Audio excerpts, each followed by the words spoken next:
Assalamualaikum warahmatullahi wabarakatuh. Hai, apa kabar? Semoga kita selalu dalam lindungan Allah Subhanahu wa Ta'ala.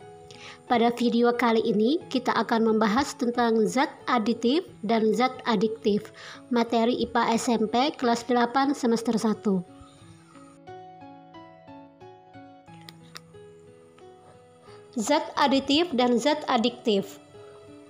Zat aditif adalah bahan yang ditambahkan dengan sengaja ke dalam makanan dalam jumlah kecil dengan tujuan untuk memperbaiki penampakan, cita rasa, tekstur, dan memperpanjang daya simpan.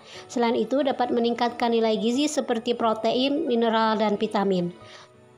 Sedangkan zat adiktif adalah obat serta bahan-bahan aktif yang apabila dikonsumsi oleh organisme hidup, maka dapat menyebabkan kerja biologi serta menimbulkan ketergantungan atau adiksi yang sulit dihentikan dan berefek ingin menggunakannya secara terus-menerus. Macam-macam zat aditif. 1. Pewarna. 2. Pemanis. 3. Pengawet. 4. Penyedap. 5. Pemberi aroma, 6. Pengental, dan 7. Pengemulsi. 1. Pewarna. Tujuannya untuk memperbaiki atau memberi warna pada makanan atau minuman agar menarik. Terbagi menjadi pewarna alami. Macam-macam pewarna alami yang biasa digunakan seperti pada tabel. Ada juga pewarna buatan, yaitu seperti pada tabel. Selanjutnya adalah pewarna buatan yang dilarang untuk makanan dan minuman.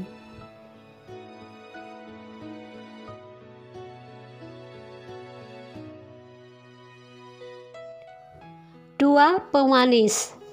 Terdiri dari pemanis alami, yaitu gula pasir, gula kelapa, gula aren, gula lontar, dan gula bit.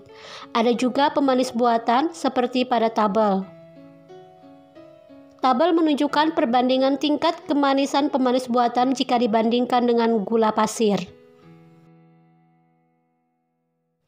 3. Pengawet.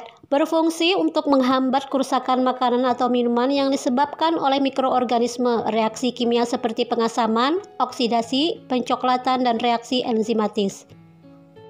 Pengawetan secara alami yaitu pengasinan, pemanisan, pemanasan, pendinginan, pembekuan, pengasapan, pengeringan, dan penyinaran.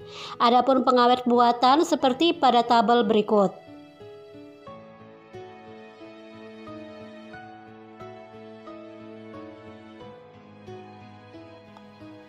4. Penyedap. Terdiri dari penyedap alami yaitu garam, bawang putih, bawang merah, cengkeh, pala, merica, cabai, klaus, kunyit, ketumbar, sereh, dan kayu manis. Penyedap buatan yaitu MSG dan MNG. Senyawa ini dibuat dari fermentasi tetes tebu dengan bantuan bakteri Micrococcus glutamicus. Penggunaan MSG berlebih dapat menyebabkan sindrom restoran Cina dengan gejala pusing, mulut terasa kering, lelah, mual, atau sesak napas. Dosis maksimal yaitu 120 mg per kilogram berat tubuh. Misalnya berat tubuhmu 40 kg, maka jumlah MSG maksimal yaitu 480 mg. Selanjutnya 5. Pemberi aroma. Pemberi aroma dari bahan alami contohnya ekstrak buah nanas, ekstrak anggur, minyak atsiri, vanili, dan murbei. Pemberi aroma sintesis disebut dengan esens, misalnya perasa apel, perasa pisang, perasa nanas, perasa vanili, dan perasa aroma anggur. 6. Pengental. Digunakan untuk menstabilkan, memekatkan, atau mengentalkan makanan yang dicampurkan dengan air sehingga membentuk kekentalan tertentu. Berikut contoh pengental alami.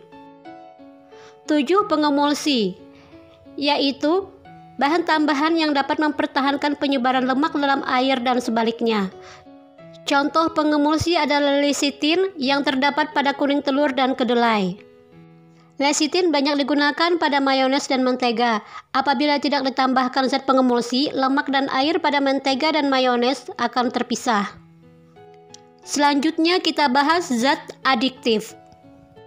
Zat adiktif adalah zat-zat yang apabila dikonsumsi dapat menyebabkan ketergantungan atau ingin menggunakannya secara terus-menerus atau ketagihan. Zat adiktif alami yang biasa dikonsumsi adalah kafein yang ada dalam kopi dan tein yang terdapat dalam teh. Jenis-jenis zat adiktif. A. Narkotika.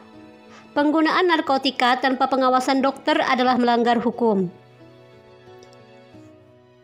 Narkotika adalah zat atau obat yang berasal dari tanaman yang dapat menyebabkan penurunan atau perubahan kesadaran, menghilangkan atau mengurangi rasa nyeri, dan menyebabkan ketergantungan. Narkotika dikelompokkan menjadi 3 golongan berdasarkan potensi dalam menyebabkan ketergantungan. Narkotika golongan 1 sangat berbahaya karena berpotensi tinggi menyebabkan ketergantungan. Tidak digunakan dalam pengobatan, misalnya heroin, potau, kokain, dan ganja. Golongan 2 berpotensi tinggi dalam menyebabkan ketergantungan dan dapat digunakan sebagai pilihan terakhir dalam pengobatan, contoh morfin, petidin, dan metadon.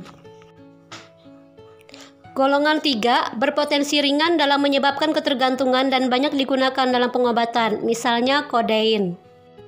Penggunaan narkotika sangat berbahaya bagi kesehatan sehingga penyalahgunaannya dapat merusak masa depan generasi muda. B. Psikotropika.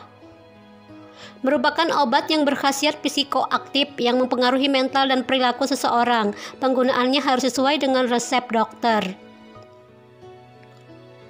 Penggolongannya dikelompokkan menjadi 4 golongan berdasarkan potensi dalam menyebabkan ketergantungan. Golongan 1 berpotensi sangat kuat menyebabkan ketergantungan dan tidak digunakan sebagai obat, misalnya ekstasi, LSD, STP.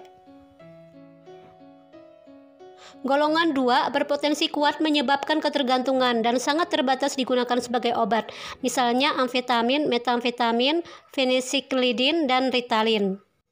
Golongan 3 berpotensi sedang menyebabkan ketergantungan dan banyak digunakan sebagai obat. Psikotropika golongan 4 berpotensi ringan dalam menyebabkan ketergantungan dan sangat luas digunakan sebagai obat.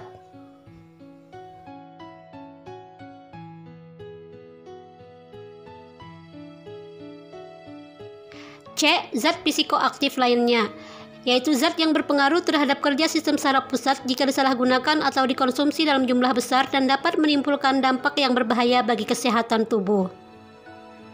Contoh zat psikoaktif yaitu alkohol, nikotin, dan kafein.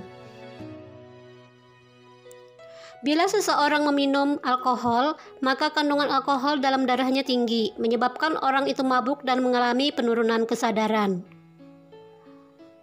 Bila terminum metanol, sejenis alkohol, dapat memutuskan saraf mata, sehingga orang dapat menjadi buta atau bahkan meninggal dunia.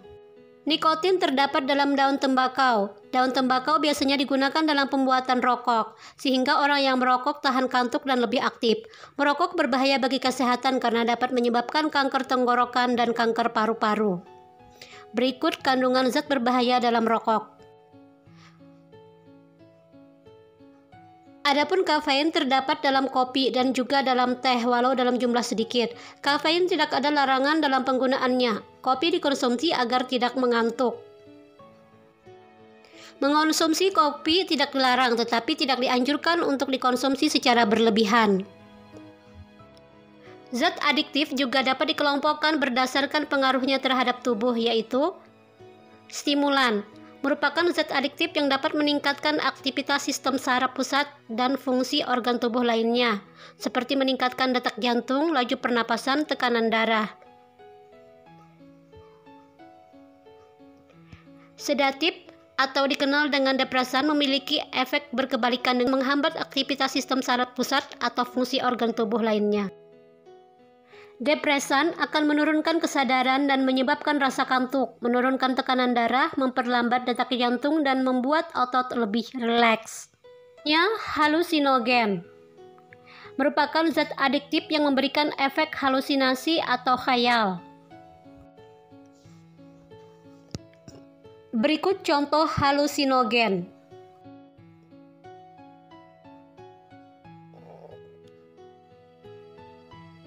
Dampak penggunaan zat adiktif bagi kesehatan. Dampak penggunaan narkotika. Pengguna heroin, morfin, dan opium dan kodein dalam jangka pendek dapat menghilangkan rasa nyeri, ketegangan berkurang, rasa nyaman diikuti perasaan seperti mimpi dan mengantuk. Penggunaan jangka panjang dapat menyebabkan ketergantungan, overdosis, menyebabkan sembelit, gangguan siklus menstruasi, dan impotensi. Jika dalam penggunaannya menggunakan jarum suntik, dapat meningkatkan resiko terkena virus HIV.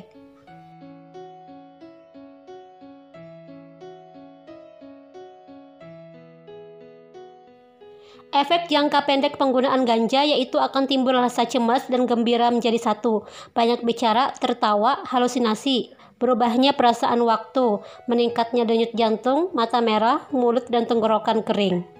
Penggunaan dalam jangka panjang dapat menyebabkan daya pikir berkurang, motivasi belajar turun, perhatian ke lingkungan sekitar berkurang, radang paru-paru, daya tahan tubuh menurun, dan gangguan sistem peredaran darah. Efek jangka pendek penggunaan kokain yaitu rasa percaya diri meningkat, banyak bicara, rasa lelah hilang, kebutuhan tidur berkurang, dan halusinasi. Efek jangka panjang yaitu kurang gizi, anemia, kerusakan pada hidung, dan gangguan jiwa. Dampak penggunaan psikotropika. Penggunaan ekstasi dan sabu dalam jangka pendek dapat menyebabkan terjaga, rasa riang, perasaan melambung, rasa nyaman. Namun setelah itu akan timbul rasa tidak enak, murung, nafsu makan hilang, dan lain-lain.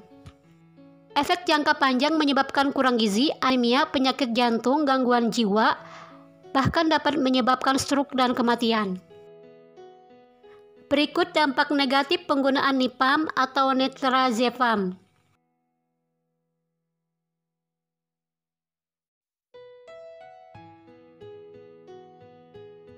Selanjutnya, dampak negatif penggunaan zat psikoaktif lainnya. Berikut dampak negatif penggunaan inhalansia.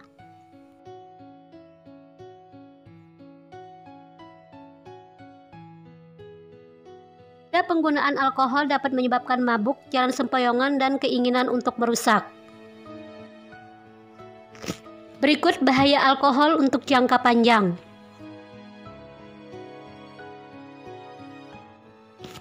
Berikut bahaya merokok bagi kesehatan.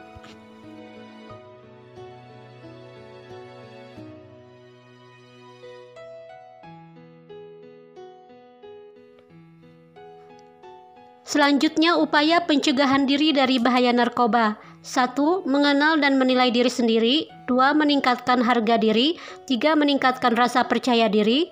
4. Terampil mengatasi masalah dan mengambil keputusan. 5. Memilih pergaulan yang baik dan terampil menolak tawaran narkoba. 6. Terampil sebagai agen pencegah penyalahgunaan narkoba. 7. Menerapkan pola hidup sehat. 8. Memperkuat iman dan takwa kepada Tuhan. 9. Melakukan kegiatan yang positif. 10. Membangun komunikasi dan hubungan yang baik dengan teman dan keluarga. Demikian video pembelajaran kali ini, semoga bermanfaat dan terima kasih. Wassalamualaikum warahmatullahi wabarakatuh.